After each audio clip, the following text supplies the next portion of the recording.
Welcome to my Hebrew channel. I'm Yellow Braika. I'm looking at Ruth 4:4b. This is most of the fourth verse. I've included one line in the previous study, and that's the line that introduced Boaz as saying to the other Feloni Alponi, to the other Goel, to the other Redeemer. I'm going to roll up your ears and I have something to tell you. So the rest of what we see here of this verse is the things that Boaz tells him, and right at the end we do get a reply from this other gentleman. So but most of it is verse 4. And the key verb throughout this particular study will be Goel, the Redeemer. And we're going to be looking at it's all in verbal forms here, and there's quite a change, a variety of person, one or two infinitives, and so forth. So it's a good chance to really catch up with the verb Goel, and that's one reason why it was put in such a long segment. The verse got so long because the people who divided up the verse wanted to keep Goel as part of the package. They wanted to see how redeeming would follow through this whole sequence here. So this means that when we do the study, we're looking for the verb here, Goel, to redeem, a very important part of this particular passage here. And it begins with Kaneh Neged Ha-Yoshvim, that is by. This is a command. It's imperative, okay, Kaneh, by. We have some hortatory, or it's called pedagogic, or hortative, one right here, Hagid, Hagidah, and the Mashra also includes one here. It sticks one in when there isn't one in the passage. Mashra will give us one right here. So, but this hey, and like I say many times, even though it is part of the root, okay, Kaneh, this will have a hortatory sense to it. In other words, he's telling this person, hey, buy it, okay? You have to buy it. You have to buy this. So buy it, neged, before, in front of. We see neged ha-yoshvim, ve-neged zikneh hami. And neged is in front of, or before, in the presence of, face to face. And this then is the preposition of where that takes place. And here we have a verbal form of that same thing. Gimel dalet, Hagidah, okay? And then tell it person to person, in front of, okay?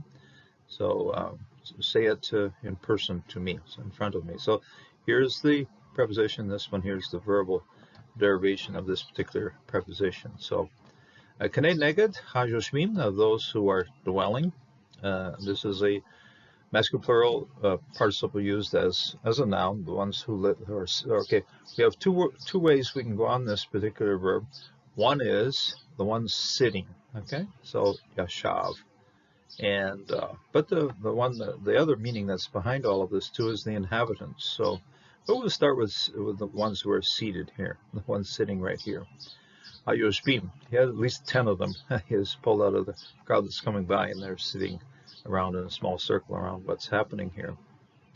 Ve-neged, and before. Both of these negeds here are segolates, double segol, and both of them carry a milel accenting. So that's very normal for the segolates, and very normal accenting for that. This one's a munah. This one looks like a merkah. But so neged, ve-neged, in front of. Both of them have the last syllable flowing through via rafe. Okay, like in printed text, they don't bother with rafe because it doesn't do a whole lot, doesn't change a whole lot. All it does is push the reading along. So ve-neged, zikneh, the elders of. This is a construct plural of zakan, the bearded ones. Take a look at how small the zayin is. This is going to be helpful for us when we see it later on. Be careful not to mix the zayin with the yod. The zayin seem smaller than the yod, but at least the zayin has a flag and a stem, whereas the yod just simply has one stroke. So it takes basically two strokes to make a zayin. So bezikneh, and the elders of, construct plural, ami, of my people, okay? Ami. This one has a suffixed pronoun, my people, of the pronoun here at the end of this particular noun. Im, and if, tigal, if you redeem or will redeem or want to redeem, this then is a second person and it's a question. Conditional is still in there. We've seen in the previous chapter the master suppress a conditional by just taking the vowel off and just leaving it sit there. They'll leave a note on the side, you know, said kativ velo kare, means written but not read. Here it is read, it is written and it's read, and it's all there. No accenting because the makef pulls the accenting towards the other side of this construct, of the sequence here.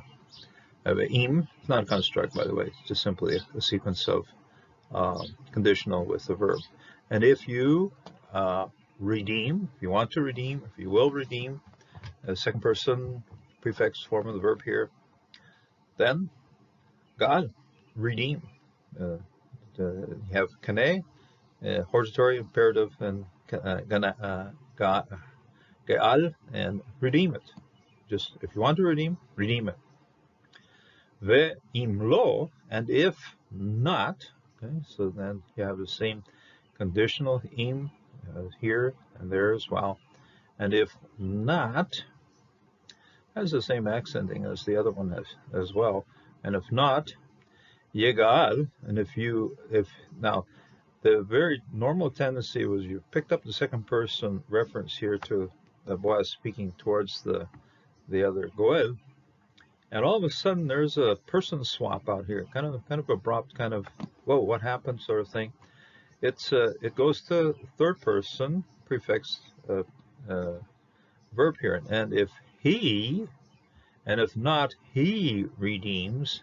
In other words, and it sort of indicates that Boaz, at first right here, he's talking directly face to face to that other Goel.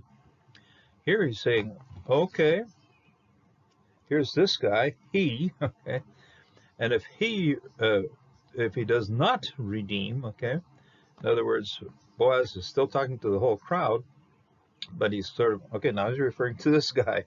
Okay, so it's kind of an interesting quick swap of person. Translators don't like this because people don't notice, or people are not going to notice very well that all of a sudden Boaz has changed his audience. He's turned his face and he's now looking at the elders and saying, now if he doesn't redeem, okay, Higida li, then tell it to me. This is in the singular here, and it's hortatory he at the end, paragogic he, Hagida, tell it to me. And since singular, it means he's gone back to the Goel. He's gone back to Feloni Amoni. He's gone back to the other guy. He's gone back to this man who's supposed to be doing the redeeming. So tell it, and face to face. Now we've seen face in front of here as prepositions, and here it is as a verb. Okay, Hagida, tell it to me. Li, tell it to me, please.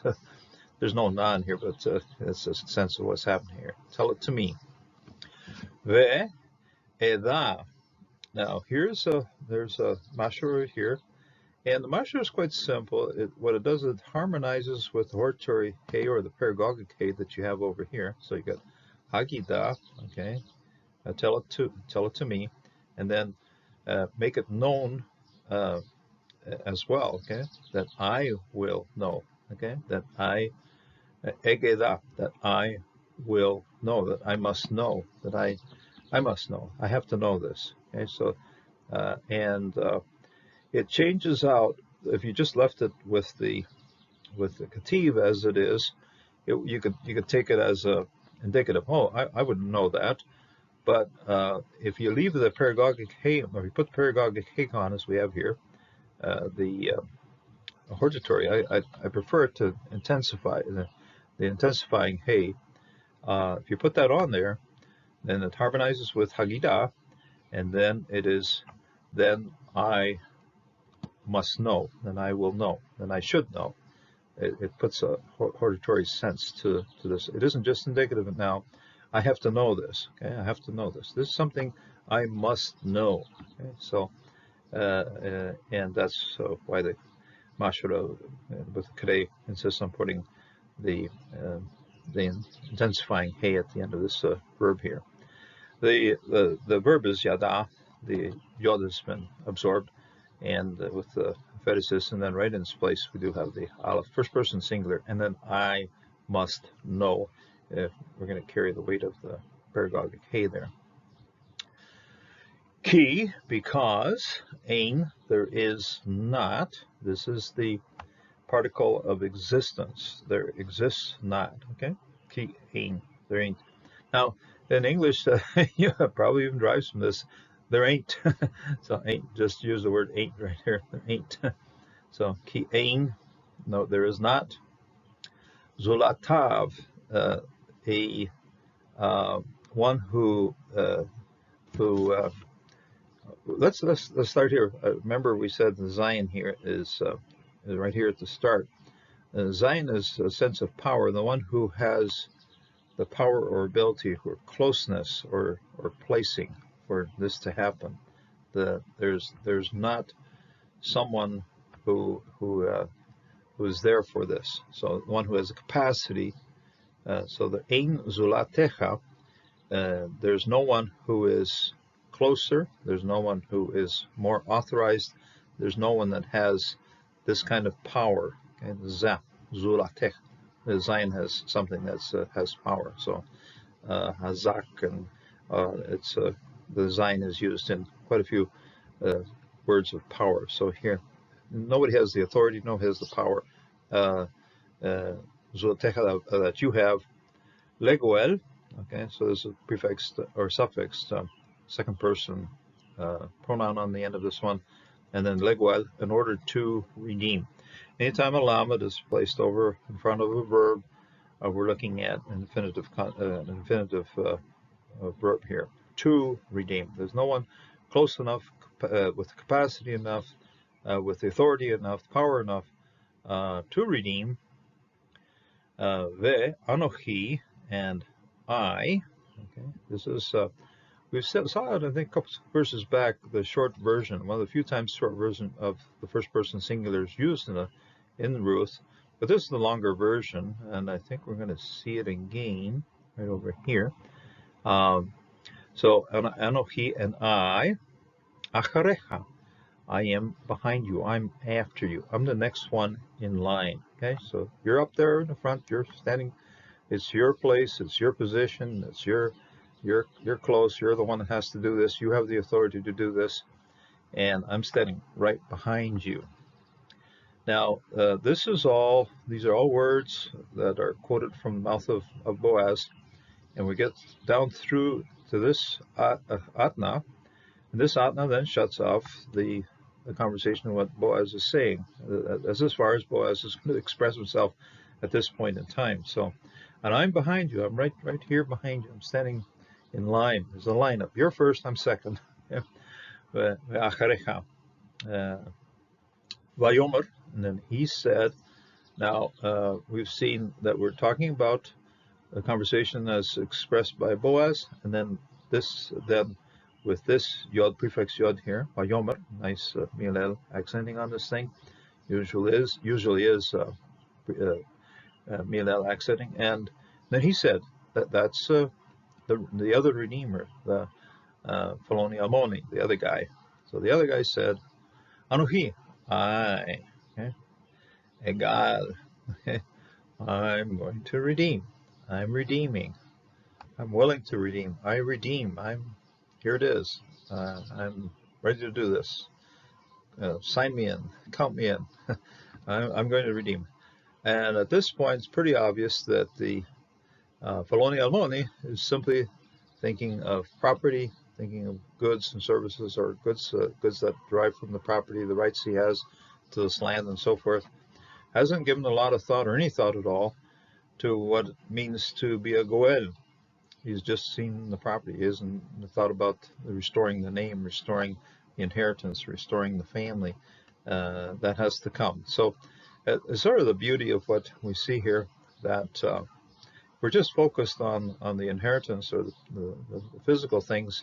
We're going to miss a whole lot as to well, what's real in the life. It has to be, as Boaz is going to point out very clearly, uh, whatever we do in terms of property inheritance stuff has to also include what happens to the family. So here, Boaz still has to. In fact, we're seeing here Vayomer Boaz Bayom. We're going to see the next verse, that is verse 5, kick in with Boaz explaining a little bit more as to what's happening in this scenario. So when we get into relationships, when we get into situations, sometimes we just look at material, we look at properties, we look at material things, and we don't pay attention to what's happening in the lives of others. And that's what was happening with Poloni Almoni. At this point, Boaz has to lift his ears, make very clearly known, hey, what is happening here is more than just the property.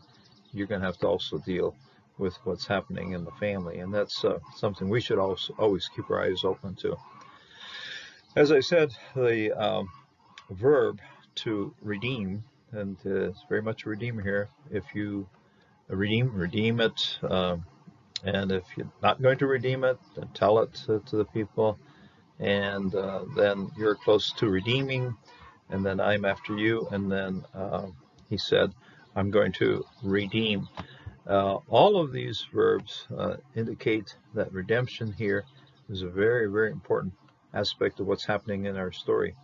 We also know that in our lives, redemption is very important to us. If it weren't for the redemption of Jesus in our lives, we'd be lost. We'd be wandering away from God. But Jesus has come into this world to redeem us from our sins and to restore us into a right relationship with the Father. It isn't a matter of property; it's a matter with relationships, and relationships that have to be restored. And we are very grateful that Jesus restores the relationship that we must have with our Father. The relationship we lost because of sin, and through His sacrifice, sin is forgiven, and because of it, we can come to the Father with confidence, and knowing that we're into a relationship again with the Father. God bless and God strengthen you in this day. Until next time.